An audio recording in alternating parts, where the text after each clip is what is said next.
कार्तिक महीनावा में छठी मैया आई है हो हमारे आंगना। कार्तिक महीनावा में छठी मैया आई है हो हमारे आंगना। बजबाई बबर हो बाजना हमारा आंगना।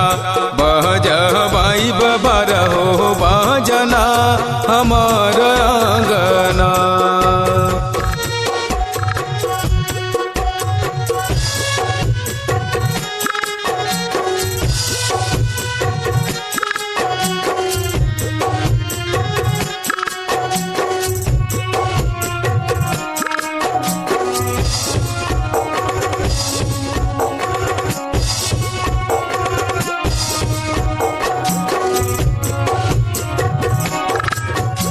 अन धन दिहलु माई दे दन गोदी में ललनामा। सगरे से हार के हम आ गईनी तोहरे शरणमा। माई तोहर महिमा महान जानत दुनिया जहान। तोहरे सरानिया में सिरवा झुकाई भो पूरा सपना।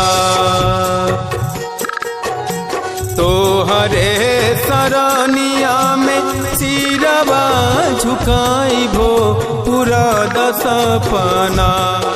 बजबाई बबर हो बाजना हमारा आंगना।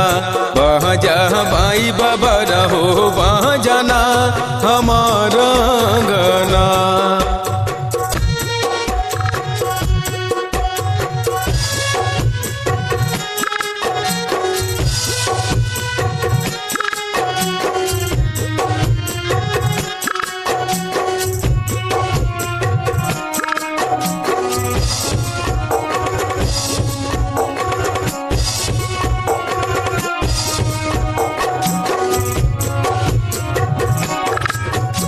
भरी भरी मांग तुहके पहराइब सिंदूरा पियरिया।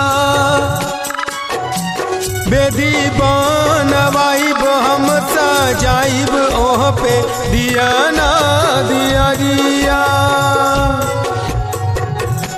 मनवा भइल जाता भोर पोछ दी अखियन के लोर।